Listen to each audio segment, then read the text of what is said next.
ప్రజలున్నారు, పేద ప్రజలున్నారు.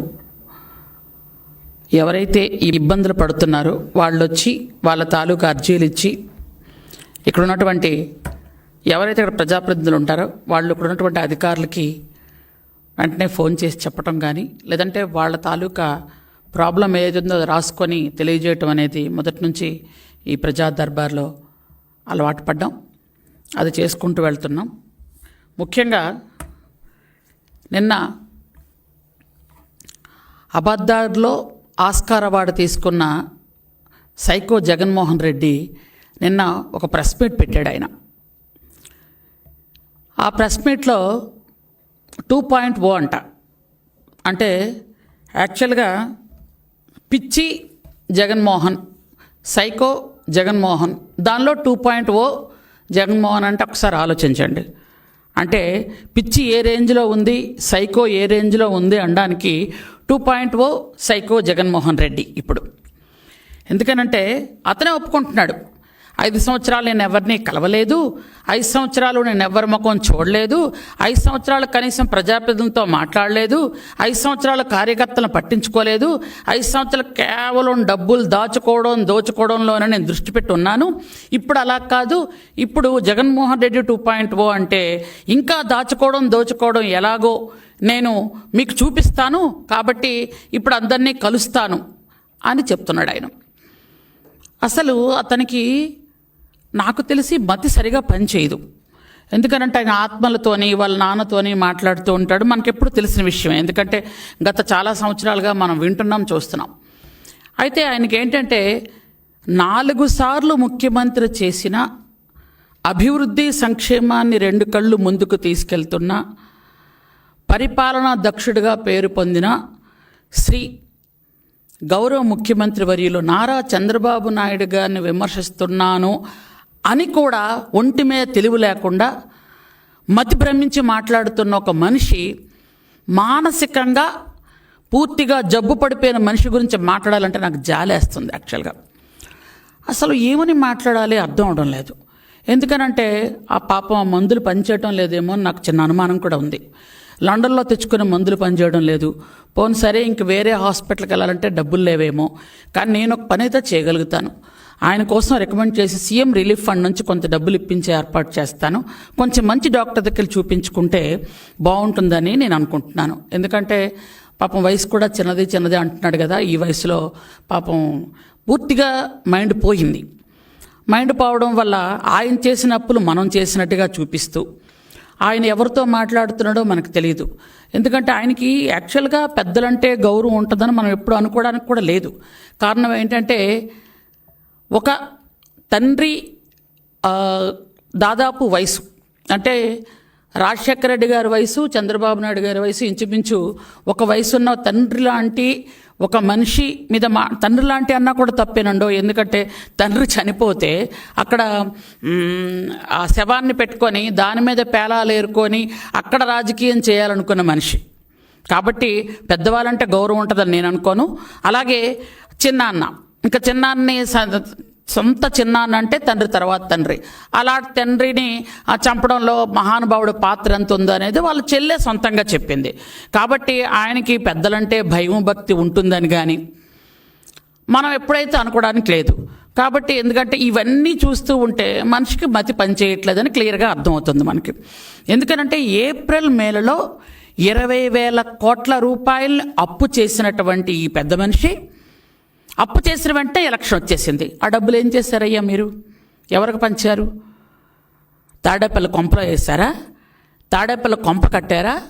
మీరు యాక్చువల్గా చెప్పాలంటే ఆంధ్రప్రదేశ్లో ఉన్నటువంటి డబ్బంతా గత 5 సంవత్సరాల్లో దాదాపు 20 సంవత్సరాలని ఆంధ్రప్రదేశ్ నెట్టేసి మీరు చేస్తున్న పని ఏంటి? తాడేపల్లి ప్యాలెస్ కట్టుకోవడం, ప్యాలెస్ చుట్టూ కంచేసుకున్నట్టు పెద్ద పెద్ద గోడలు కట్టుకోవడం, ఎగ్ పఫ్ఫులు తినేయటం, కోట్లాది రూపాయలు ఖర్చు పెట్టి మీరు ఏసీలు వేసుకోవడం, కోట్లాది రూపాయలు ఖర్చు పెట్టి మీ ఇంటికి రోడ్డు వేసుకోవడం. ఇది తప్ప ఏం పని చేశారు చెప్పండి? పోలవరం నిధులు మింగేశారు, అమరావతి నిధులు మింగేశారు, అలాగే డోక్రా మహిళ నిధులు మింగేశారు. చివరికి చిన్న చిన్న గ్రామ పంచాయతీ గ్రామ సచివాలయాల నిధులు కూడా మింగేశారు. సర్పంచుల అకౌంట్లో పడాల్సిన డబ్బులు కూడా మీ అకౌంట్లో వేసుకొని మింగేసినటువంటి పెద్ద తిమింగలాలు మీరేమో మంచి గురించి, అభివృద్ధి గురించి, మా చంద్రబాబు నాయుడు గురించి మాట్లాడే అర్హత ఏమీ మీకు లేదనడానికి నేను కాదు, రాష్ట్రంలో ఏ చిన్న అబ్బాయినైనా అడిగినా చెప్తారు. ఎందుకంటే ఈయనకు మతి పోయింది అని. నిన్న మాట్లాడతాడు ఆయన. ఒక విలేకరు ఎవరో పాపం అడిగారు, సార్ మీరు మళ్ళీ అసెంబ్లీకి వెళ్తారా అని. నేను అసెంబ్లీకి రావాలా వద్దో మీరు వెళ్ళి స్పీకర్ గారిని అడగండి. ఆ రెండు మాటలకు ఏమైనా సంబంధం ఉందా అండి? నిజం చెప్పండి. ఇప్పుడు మీకు అర్థం అట్లా ఆయన పిచ్చోడని. పాప విలేకరు ఏదో అడిగారు, మీరు అసెంబ్లీకి వెళ్తారా లేదా? వెళ్తాను అంటే ఎస్, వెళ్ళంటే నో అని చెప్పాలి. వెళ్ళి స్పీకర్ గారిని అడగంటే అర్థం ఏంటి? స్పీకర్ గారిని ఎందుకు అడగాలి? అంటే పాపం ఎంత మతిపోయిందో చూడండి. అంటే 6 నెలలు అధికారంలో లేకపోతే సైకో జగన్మోహన్ రెడ్డి చిప్పు మొత్తం పోయింది. అంటే ఎంత పాపం, ఒంట్లో బాగోలేని మనిషిని మనం ఏదైనా అనాలంటే నాకు పాపం అనిపిస్తుంది. కాబట్టి ఎందుకంటే ఇంకా అసెంబ్లీకి ఇంకా వాళ్ళ మనుషులు ఉన్నారు కదా, వాళ్ళేమో అసెంబ్లీకి వస్తాడు బల్లలు గుద్దేస్తారంటారు. వాళ్ళు అసెంబ్లీకి రమ్మనే కదా అందరూ చెప్తున్నారు. అసలు నేను గెలిపించింది దేనికి? 11 సీట్లు ఇచ్చి బయటకు తోసేసిన ప్రజలు ఆ 11 మందిని అసెంబ్లీకి రమ్మనే చెప్తున్నారు. గెలిచిన తర్వాత అసెంబ్లీకి ప్రతి ఎమ్మెల్యే వెళ్ళాలి అనేది అది విధి నిర్వహణ చేయాల్సినటువంటి బాధ్యత. అక్కడున్న ప్రజలు 2 లక్షల మంది దాదాపు ఉంటారు అసెంబ్లీలో. వాళ్ళు వచ్చి వాళ్ళ కష్టం సుఖం ఇక్కడ చెప్పాలి, నియోజకవర్గానికి అభివృద్ధికి నిధులు తీసుకువెళ్ళాలి అని అంటే ఖచ్చితంగా అసెంబ్లీకి వచ్చి మంచి చెడ్డ మాట్లాడాలి. మీరు మాట్లాడినప్పుడు మీకు పదవులు ఎందుకు? రాజీనామా చేసేయండి. దానికి ఎందుకు మరి? ఇంకా స్పీకర్ని అడగండి, లేదా మంత్రిని అడగండి, ముఖ్యమంత్రిని అడగండి. ఇదేంటిది? అంటే మీకు 11 సీట్లు రావటమే గొప్ప ఈసారికి. ఎందుకంటే పంగనామాలు పెట్టారు, అందరికన్నా ఒక పంగనామం పోయింది, 2 పంగనామాలు మీకు మిగిలాయి. 151 సీట్లు సంపాదించామని విర్రవీగారు. 5లో ఉన్న మధ్యలో ఉన్న 5 పంచభూతాలు ఆవిరైపోయి మీకు ఆ 11 మిగిలాయి. ఎందుకనంటే మనిషిని ఎప్పుడు కూడా భూమి మీద కాలుండాలి. అవి లేకుండా ఇష్టానుసారంగా మాట్లాడి, ఇష్టానుసారంగా ఆడవాళ్ళని దూషించి, ఆడవాళ్ళని ఎంత దారుణంగా 5 సంవత్సరాలు మీరు ఆడవాళ్ళతో బిహేవ్ చేశారు. ఆడవాళ్ళని ఎంత దారుణంగా హత్యలు, నేరాలు, ఘోరాలు, రేప్లు, చిన్న పసిపిల్లల మీద కూడా అంత అగాత్యాలు చేసినా ఎక్కడంత దారుణంగా కనీసం మీరు ఎవరి మీద ఒక్క క్రమశిక్షణా చర్య తీసుకున్నది కూడా లేదు. చంపేసి డోర్ డెలివరీ చేసిన ఎమ్మెల్సీని పక్కన పెట్టుకునే తిరుగుతారు. పొడి చేసి వెళ్ళినటువంటి కార్యకర్తలు మీ పక్కనుంటే వాళ్ళని పట్టుకొని మీరు మీటింగులు చేస్తారు. ఇట్లాంటి స్వభావం ఉన్న మీరు, సొంత తల్లిని చెల్లిని బయటికి నెట్టేసిన మీరు ఈరోజు నీతులు చెప్తున్నారు. అంటే ఆ నీతుల్ని ఏమనుకోవాలి? అసలు ఇవి నీతులా? మీరు గత 5 సంవత్సరాలు బూతులే మాట్లాడారు. ఇప్పుడు మీ నోట్లో నుంచి నీతులు వస్తూ ఉంటే అవి కూడా ప్రజలకి చాలా దారుణంగా వినిపిస్తున్నాయి. ఎందుకంటే మీ అంత అసహ్యంగా, మీ అంత అవమానకరంగా, మీ అంత గుబ్సాకరంగా మేము మాట్లాడలేం. మాకెందుకంటే చంద్రబాబు నాయుడు గారు ఒక క్రమశిక్షణ నేర్పించారు. క్రమశిక్షణతో, నీతి నిజాయితీలతో పనిచేస్తున్నటువంటి తెలుగుదేశం పార్టీ కార్యకర్తలం మేము. కాబట్టి మీకు మతిపోయి మాట్లాడుతున్నారు. మీకు అసెంబ్లీకి రావాలి అనిపిస్తే రండి, రాకూడదనుకుంటే రాజీనామా చేసి పొండి. అంతేగాని చంద్రబాబు నాయుడు గారిని ఇంకొకసారి నోటుకొచ్చినట్టు మాట్లాడితే, మొన్నసారి 11 సీట్లతో బయటికి గెంటేశారు. ఈసారి వచ్చి మీ చొక్కా పట్టుకొని ఖచ్చితంగా కార్యకర్తే కాదు ప్రతి ప్రజలు కూడా నిలదీసి అడగాల్సినటువంటి ఒక దురదృష్టమైనటువంటి చర్య తెచ్చుకుంటారు మీరు. ఎందుకంటే దానికి భయపడే మీరు దేనికి రావట్లేదు. పైగా జగన్మోహన్ రెడ్డి బయటకు రావాలంటే శవం ఉండాలి ఖచ్చితంగా. ఆయన శవం చూస్తేనే కారు వెళ్తుంది, శవం చూస్తేనే ఈయన నడవగలగడు. ఎందుకంటే ఆయనకి శవాలతోని రాజకీయాలు, శవాలతోని బిజినెస్ చేయటం అలవాటు ఆయనకి. కాబట్టి ఈయన బయటకు వచ్చాడు అంటే ముందు వాళ్ళ ఇంట్లో వాళ్ళే భయపడతారు. ఎందుకంటే ఫస్ట్గా ఆయన సీఎం అవ్వాలంటే చిన్నాన్న పైకి లేపేశాడు. మొన్నసారి వాళ్ళ అమ్మ చెల్లి ఎంత భయపడ్డారంటే మళ్ళీ ఈయనకి పదవి కాలంలో మా ఇద్దరిలో ఎవరు పోతారు అని భయపడ్డారు. మొత్తానికి ఏదో ఆ భగవంతుడి దయ వల్ల వాళ్ళకి ఆయుష్ గట్టిగా ఉండి వాళ్ళు ఎక్కడో దాక్కొని వాళ్ళ అమ్మను అతను బయటికి పంపించాడు కాబట్టి సరిపోయింది. పాపం చాలామంది మన రాష్ట్రంలో అనుకుంటారు అందరూ, తల్లిని బయటకు పంపించాడు, ఆవిడకి ఆయుష్ ఉండబట్టే బయటకు వెళ్ళింది. ఇంట్లో ఉంటే ఆవిడ చచ్చిపోయి ఉండదు, మీకు ఎవరికి తెలియదు పాపం. వాళ్ళ చెల్లి కూడా ఏదో ఆయుష్ గట్టిగా ఉండబట్టి ఆయనకి ఆస్తి నపం పెట్టి ఆవిడ బయట తోసేశాడు. కాబట్టి ఎప్పుడైనా సరే రాజకీయాల్లో గత 5 సంవత్సరాల్లో జరిగినటువంటి దుర్మార్గాలు, అరాచకాలు, అన్యాయాలు, రాష్ట్రంలో ప్రజలందరి మీద పన్నులు, చెత్త పన్నులు, ఇలాంటి సర్పంచులకి అధికారం లేకపోవడం, స్థానిక సంస్థలకు అధికారాలు లేకపోవడం, కనీసం ఒక ఎమ్మెల్యే కూడా ఒక గ్రామంలో ఒక పని చేయడానికి అధికారం లేకపోవడం, మంత్రులకు కనీసం ముఖ్యమంత్రి ముఖం చూసి మాట్లాడే అవకాశం లేకపోవడం అనేది గత 5 సంవత్సరాలను జరిగింది. ఇంకెక్కడా జరగలేదు. ఇప్పుడు 4,000 రూపాయల పెన్షన్ ఏ రాష్ట్రంలోనే ఇచ్చారా? కేవలం ఈ రాష్ట్రంలోనే, ఆంధ్రప్రదేశ్ రాష్ట్రంలోనే ఇస్తున్నారు. అది మా ముఖ్యమంత్రి మా చంద్రబాబు నాయుడు గారు మాత్రమే ఇస్తున్నారు. ఇలా ఒకటి కాదు, అన్ని కార్యక్రమాలు చేసుకుంటూ వెళ్తున్నాం. ఒకటి కాదు, 2 కాదు, అభివృద్ధి సంక్షేమం అనేది 2 కళ్ళుగా వెళ్తుంది. ఈ 7 నెలల కాలంలో ఎవరైనా ప్రజలు ఇగో పలానా ప్రాబ్లం ఉంది, మేము ఇలాంటి కష్టపడ్డామని మీకు ఎవరైనా వచ్చి చెప్పారా? కనీసం మీకు మీరే వచ్చి రండి ఫీజు రియంబర్స్మెంట్ లేదు ధర్నాలు చేద్దాం, రండి ధాన్యం కొనుగోలులో ధర్నాలు చేద్దాం, రండి అది చేద్దాం, మీరు జనాలను పిలుస్తున్నారు. కానీ ఒక్క జనమైనా వచ్చారా?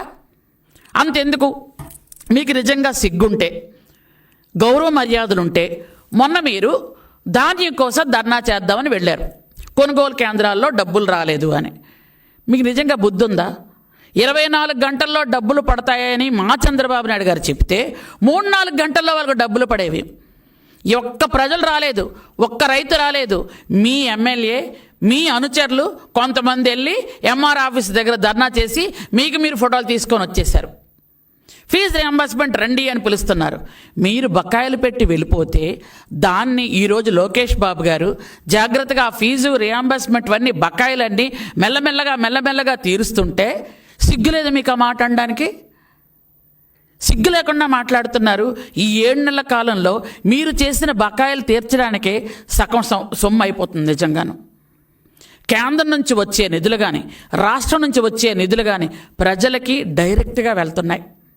ఈరోజు చాలా రోడ్లు నిజంగా మా గిరిజన గ్రామాల్లో, అరకు పార్లమెంటు నియోజకవర్గం మొత్తం మీద 2 జిల్లాలు, ఈ 2 జిల్లాల్లో రోడ్డు కనెక్టివిటీ లేక ఎంతోమంది గిరిజనులు చాలా ఇబ్బంది పడుతూ వస్తే, గర్భిణీలను డోలీ మోతలు మోసుకుంటూ వస్తే, ఈరోజు పిఎం జన్మన్లో మాకు దాదాపు 350 కోట్లు వస్తే 350 కోట్లు కూడా రహదారి సౌకర్యాలకి కల్పించినటువంటి గొప్ప ఉద్దేశం మా చంద్రబాబు నాయుడు గారిది. మా చంద్రబాబు నాయుడు గారు ఎన్ఆర్జీఎస్ నిధులు కానీ, ఆర్ఎన్బికి కానీ, పిఆర్కి కానీ అన్ని డిపార్ట్మెంట్లు చెప్పి ముందు ఎస్టీ నియోజకవర్గాలకే నిధులు ఇవ్వండి, రోడ్లు వేయండి అని చెప్తే ఒక్కొక్క నియోజకవర్గానికి దాదాపు 40 నుంచి 80 కోట్ల నిధులు వచ్చాయా లేదో మీరు కావాలంటే వెళ్ళి ఎంక్వైరీ చేసుకోండి. ప్రతి నియోజకవర్గంలో కూడా రోడ్డు కనెక్టివిటీ చేస్తున్నాం. ఈరోజు మీరు ఏదైతే ఆ రోజు గిరిజనుల్ని మీరు చిన్నచూపు చేసి వదిలేస్తారో, ఈరోజు గిరిజనుల గర్భిణులకి అందరికీ వసతిగృహంలో మళ్ళీ ఏర్పాటు చేసి వాళ్ళని సురక్షితంగా డెలివరీ అయ్యాక పంపిస్తున్నాం. ఈరోజు గిరిజనులకు మళ్ళీ ఐటీడీఏ ఓపెన్ చేసాం. ఐటీడీఏ ద్వారా మళ్ళీ గిరిజనులందరికీ సేవా కార్యక్రమాలు అందించడం జరుగుతుంది. అలాగే ట్రైకా రుణాలన్నీ మీరు ఆపేస్తారు. ఆ ట్రైకా రుణాలన్నీ మళ్ళీ ఇప్పుడు మనం అన్నీ ఇస్తున్నాం. ఆ రోజు ఎవరైతే రైతులు ఉన్నారో చిన్న లోన్లు ఇవ్వాలంటే మీరు ఏ లోన్లు ఇవ్వకుండా మొత్తం కట్టగట్టేశారు. ఈరోజు మళ్ళీ అన్ని రుణాలు ఇస్తున్నాం. అలాగే స్కూల్స్లో ఏ ఫెసిలిటీలు లేకుండా ఉంచారు.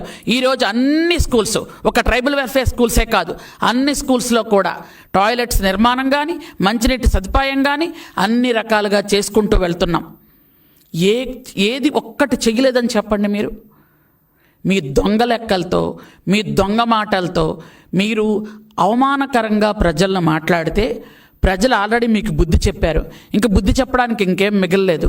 ఈ తాడేపల్లి కొంపకొచ్చి ఎదిరించడం ఒక్కటే. మీ తాడేపల్లి కొంపకు రావాలంటే ఇంకెవరు రాలేరు. ఎందుకంటే మీరు పెద్ద పెట్టని గోడ ఒకటి కట్టుకున్నారు. అది మా సొమ్మే, ప్రజల సొమ్ముతోనే కట్టుకున్నారు మీరు. కాబట్టి నేనొక్కటే చెప్తున్నాను, జగన్మోహన్ రెడ్డి గారు మీకు మతిపోయింది. జాగ్రత్తగా మంచి మందులు వాడండి. నిజంగానే చెప్తున్నాను, డబ్బులు లేవంటే మా సీఎం గారు చెప్పి సీఎం రిలీఫ్ ఫండ్ మీకు ఇప్పిస్తాం. ఆ డబ్బులతో వెళ్ళి ఎక్కడైనా మంచి ట్రీట్మెంట్ ఇచ్చుకొని రండి. అవమానకరంగా, అసభ్యకరంగా, అబద్ధాలు మాట్లాడుతూ ఆస్కార్ అవార్డు మీకు ఇంతకుముందే వచ్చింది, ఇంకంతకన్నా పెద్ద అవార్డు ఇంకేం ఇవ్వలేరు. కాబట్టి మతి స్థిమితంతో తెచ్చుకొని మాట్లాడితే బాగుంటుందని నేను మీకు సలహా ఇస్తున్నాను. Thank you.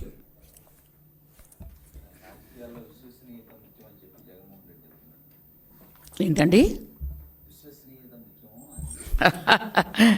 విశ్వసనీయత అంటే ఏమిటో తెలియనటువంటి ఒక మనిషి అండి జగన్మోహన్ రెడ్డి. విశ్వసనీయత అంటే ఏంటండి?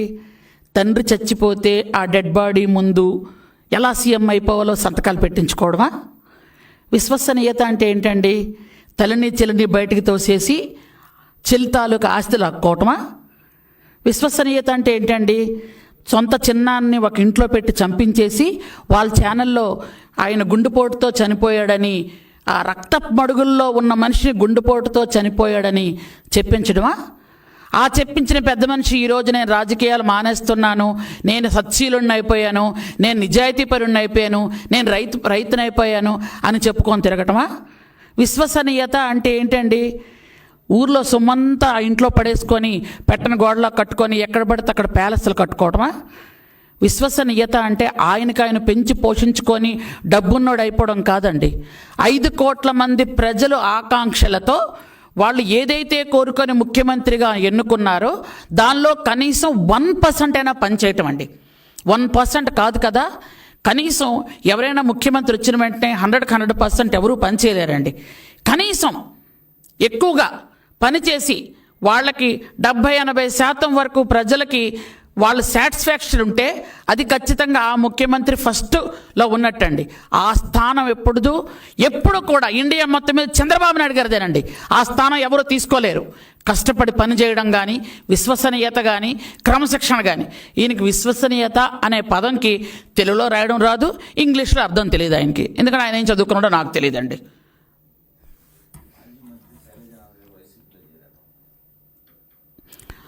అది యాక్చువల్గా చెప్పాలంటే అండి, జగన్మోహన్ రెడ్డి గారి పార్టీలో ఉన్న వాళ్ళందరూ ఆయన వదిలిపోవడానికి ఎప్పటి నుంచో చూస్తున్నారండి. ఎందుకనంటే వాళ్ళు ఎలక్షన్ ముందు నుండే ఈ మహానుభావుడు తలనొప్పి మనకి ఎప్పుడు పోద్దా అని చూసిన వాళ్ళు చాలామంది. కొంతమంది బయట ప్రెస్ మీట్లు పెట్టారు, కొంతమంది అనుకున్న మాటలు వచ్చాయి, కొంతమంది ఏమో అసలు ఈ దుర్మార్గుడు పోతాడా అనుకున్న వాళ్ళు. అలాగే ఆయనతో ఉన్నవాళ్ళు కూడా ఆయన ప్యాలెస్లకు వెళ్ళి మీటింగ్కి వెళ్ళి బయటకు వచ్చిన తర్వాత మీలాంటి పత్రికా విలేకరులతో మాట్లాడటం, మేము మాట్లాడామని చెప్పారంటాం. ఈ 5 సంవత్సరాల్లో ఏ మంత్రి అయినా జగన్మోహన్ రెడ్డి దగ్గర ఒక పావు గంట కూర్చొని ప్రజల తాలూకు కష్టకాలు కానీ, ఆ నియోజకవర్గం తాలూకు కష్టకాలు మాట్లాడిన దాఖలాలు ఉన్నాయా? మీరు విలేకరులుగా నాకు చెప్పండి ఒకసారి. లేదు. తర్వాత ఎవరైనా సరే ఆయన దగ్గర ఎందుకుంటారు చెప్పండి? 151 సీట్లు గెలిచిన తర్వాత కనీసం ఎవరికి ఆ నియోజకవర్గంలో ఏ ప్రజలకి న్యాయం చేయకుండా అందరికీ బటన్ నొక్కడం వరకే నొక్కారు, డబ్బులు పడలేదు. మొత్తం డబ్బులు ఈయన తినేయటమే. కాబట్టి ఈరోజు స్థానిక సంస్థల్లో ఉన్నటువంటి సర్పంచ్లు కానీ, ఎంపీటీసీలు కానీ మాకు సహకరిస్తున్నారు. ఎందుకంటే మీరు రోడ్లు తీసుకొస్తున్నారు, మేము సంతకాలు పెడతాం, దయచేసి రోడ్లు చేయండి, దయచేసి కాలువలు చేయండి, దయచేసి సచివాలయాలు కట్టండి, దయచేసి అంగన్వాడీ బిల్డింగ్లు కట్టండి, పెద్ద పెద్ద బీటీ రోడ్లు వేయండి, బ్రిడ్జిలు వేయండి, కాజ్వేలు కట్టండి అని డైరెక్ట్గా వాళ్ళే వచ్చి అడుగుతున్నారు. ఇంకా పెద్ద పెద్ద లీడర్స్ మీకు ఇంతకు ముందే చూసాం, ఎంతో ఎక్కువ మాట్లాడేవారు పాపం ఆయన కోసం. ఉమెన్ కమిషన్లో ఆవిడ వెంటనే బయటకు వచ్చి, వాసిరెడ్డి ఆవిడ వెంటనే బయటకు వచ్చి, బాబో ఈ మహానుభావుడితో పడలేమన్నది ఆవిడ. డొక్కా గారు ఆయన బయటకు వచ్చి ఇలాంటి సైకోని నేను చూడలేదన్నారు. కాబట్టి ఎవరు ఆయన దగ్గర ఇమ్మడలేరండి. ఈరోజు మీరు 1, 2, 3, 4, 10, 20, 100 అండి, అందరూ వెళ్ళిపోతారు. ఎందుకంటే ఆయన నిన్న మీటింగ్ దేనికి పెట్టారండి? బ్రతిమలాడుకొని వాళ్ళ కాలు పట్టుకొని కొంతమంది అయినా ఉండండి, లేకపోతే నేను ఒంటరి అయిపోయాను అని చెప్పడానికే కదా మీటింగ్ పెట్టుకున్నాడు ఆయన.